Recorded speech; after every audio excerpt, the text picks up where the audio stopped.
Hello, everyone.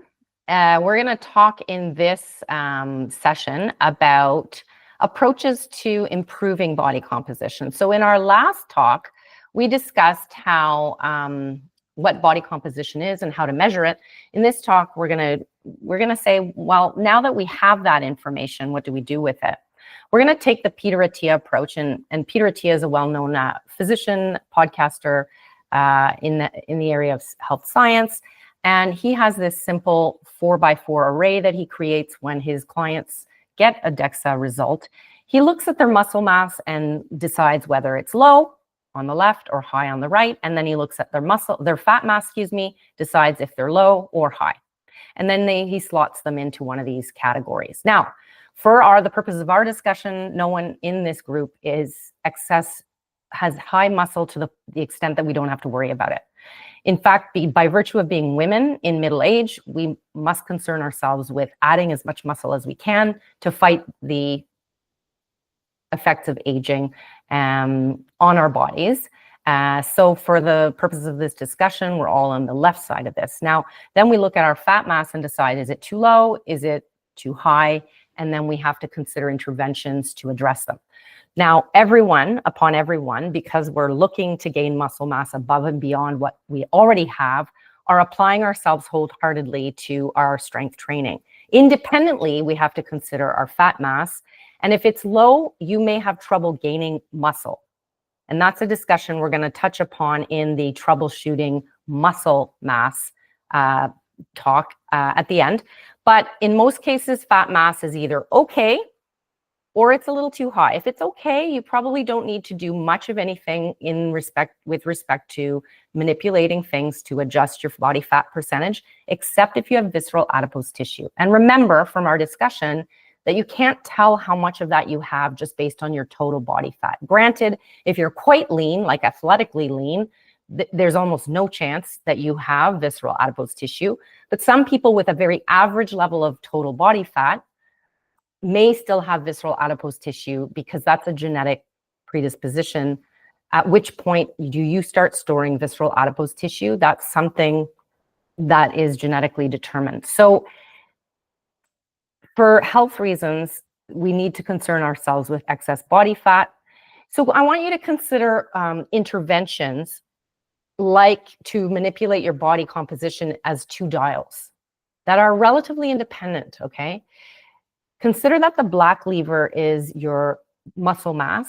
And as I said already, and I will repeat over and over again, everyone in this group needs to concern themselves wholeheartedly with pushing on that lever as hard as we can, because the forces of aging are leading us to lose muscle, and we have to fight against it by resistance training, okay? No one should be backing off on that, even if you're concerned that your scale weight is going up. If it's going up from muscle, this is precisely what we want. So I have heard from women who say their pants don't fit around their thighs, or their shirts don't fit across their shoulders and across their upper arms. And all I can think of is this is precisely the result we're looking for, because that's where muscle lives. That's not fat. Meanwhile, if your waist circumference is expanding, then you have a concern, but it's not muscle that's the issue, and you have a body fat issue, okay? There we look at the red dial. So if you're concerned that your body fat is too high, then you have a separate lever that has separate controls. If your fat, how do these two interface? They're not totally independent, because the less muscle you have, the easier it is going to be to gain fat, as time goes on, because your muscle tissue is a metabolic furnace. It's where all the energy demands are coming from, and it's the source of your insulin sensitivity, which is a discussion for another time. Suffice it to say that if you're very insulin sensitive, you're going to use your nutrients and you're going to burn your energy more effectively than if you're insulin resistant. So muscle mass indirectly impacts body fat. So again, I cannot emphasize enough that you're trying to gain muscle mass. Going into a weight loss phase while neglecting to preserve that muscle is a health risk. Too many women think that they need to weigh less on the scale without respecting the fact that that weight, if it goes down and you're not resistance training and continuing your efforts to preserve muscle, will lead to not only fat loss, but muscle loss, and will cost you your health. So you don't want to let go of that muscle gain lever, push hard on that, even while trying to lower your body fat percentage. So everyone in this group should be considered under muscled for the purposes of this discussion, and they should engage wholeheartedly and with all their effort towards applying themselves to, at minimum, 2 lifting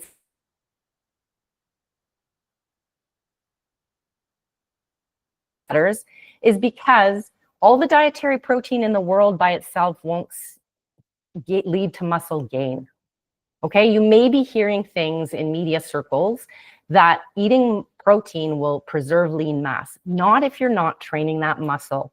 The muscle needs a stimulus to stay bigger, stay stronger, and without that, that dietary protein will simply go somewhere else. It'll be used for other purposes, but it can't be used to build muscle by itself without training. Training is the key part of that equation. Now, if you have high body fat, and in particular, if you have visceral adipose tissue or believe that you do based on your waist circumference, there are a few dials that you have access to that will help manipulate that to come down. The biggest of which is nutrition. Smaller inputs, but important, are exercise and sleep and stress, which I collectively refer to as your recovery or restoration system. The reason they're in smaller letters is, and to illustrate it best, imagine you took someone and you stuck them in the woods, okay? And you deprived them of food. They could do no exercise, and they could be super sleep deprived and very stressed. But their sedentary behavior and their stress and lack of sleep alone would never cause them to gain weight if they weren't eating. So fundamentally, your current body fat and your body fat percentage is a reflection of excess energy coming into the system, regardless and independent of your exercise and sleep habits. The exercise and sleep habits definitely influence how much that energy is being stored as fat, but you can't gain fat in the presence of in the absence of excess energy. Just like in the example of someone, crouched in the woods for days without food. So fundamentally, it's a reflection of long-term energy excess coming in, your body fat percentage. Even if you can't identify how that came to be because you believe that your nutrition is excellent, the reality is that it got there because more energy came in over time than what was needed over time. So rather than looking at days or occasions, which people tend to focus on, you have to think of months and years worth of behavior, okay? So we're going to troubleshoot these things independently. But I want to emphasize again that you cannot out-train a bad diet. I can't tell you how many women believe things like they can work off a bad meal. That simply isn't thinking that is productive, and it's detrimental psychologically. And one thing you should be aware of, if you're someone who's stuck in that frame of mind, like I'm just going to exercise more because I ate with indiscretion, it's worth understanding that there is something called the constrained energy expenditure model, which essentially says that energy expenditure is not linearly additive with more and more physical activity. It's actually plateaus, so that you can only exercise and expend more energy to a point after which it kind of seems to level off for most intents and purposes.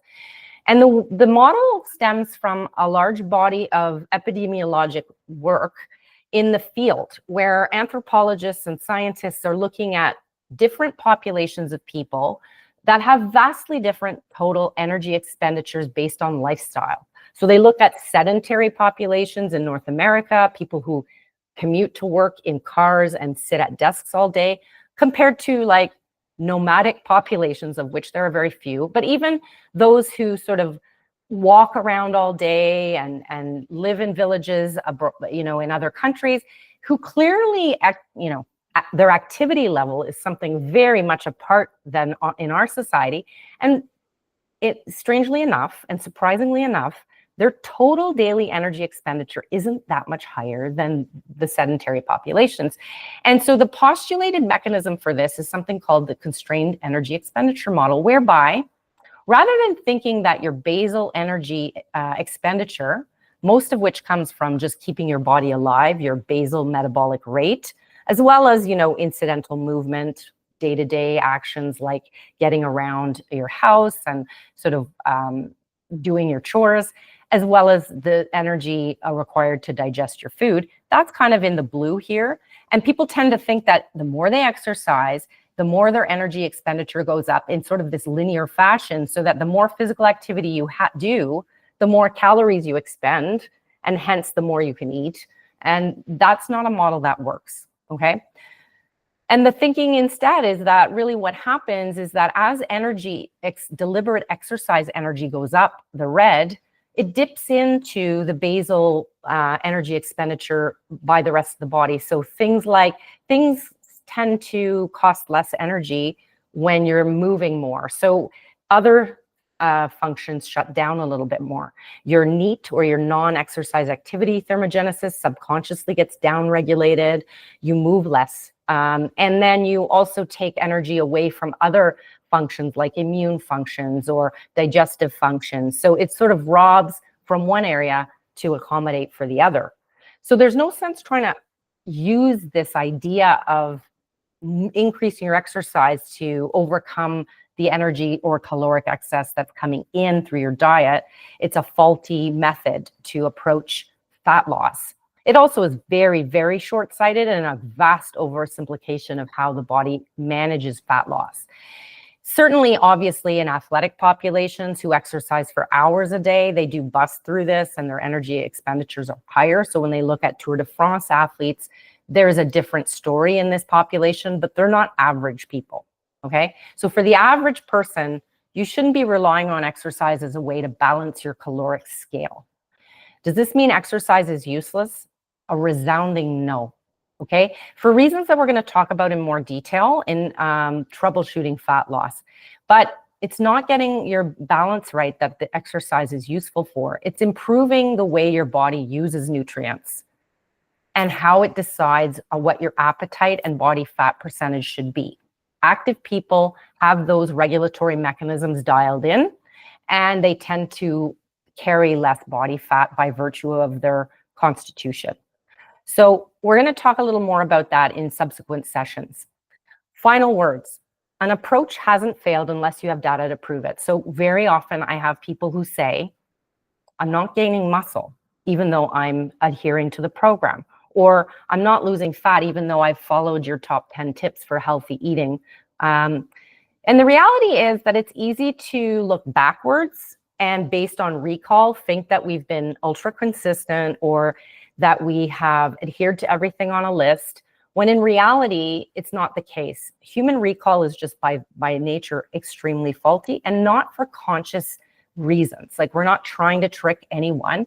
It's just the nature of our memory, right? We tend to overestimate our own success. And instead, rather than saying I'm nailing it, you have to take it upon yourself to look at objectively in a prospective manner at what you're trying to do.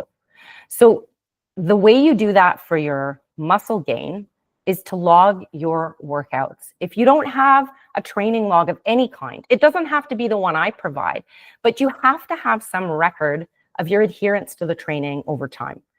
Because it's impossible to toss something aside and say it's not working if you don't know for sure whether you have objective data that you've been super consistent. And if you're 80% consistent, you have to get to 90% if you're not seeing the results you want, okay? So same goes for fat loss. The other point is what you feel is sufficient isn't if your metrics aren't changing. So the data doesn't lie. So if your body fat percentage isn't budging and you really think you're nailing it in the nutrition department, chances are there's still work to be done. Whether or not you're up to the work is a different story, but you can't kid yourself because the proof is in the pudding, as they say. Similarly, if you're not gaining muscle, but you think you've been really good with training, chances are there's something about the training or maybe your diet, and we'll talk about that in the subsequent sessions, that really needs to be addressed if you truly want things to change. So we have to be honest and real with ourselves, and we have to rely more on objective measures. So speaking of those, we're going to get into more things as we dive into troubleshooting fat loss, muscle gain. Thanks for listening.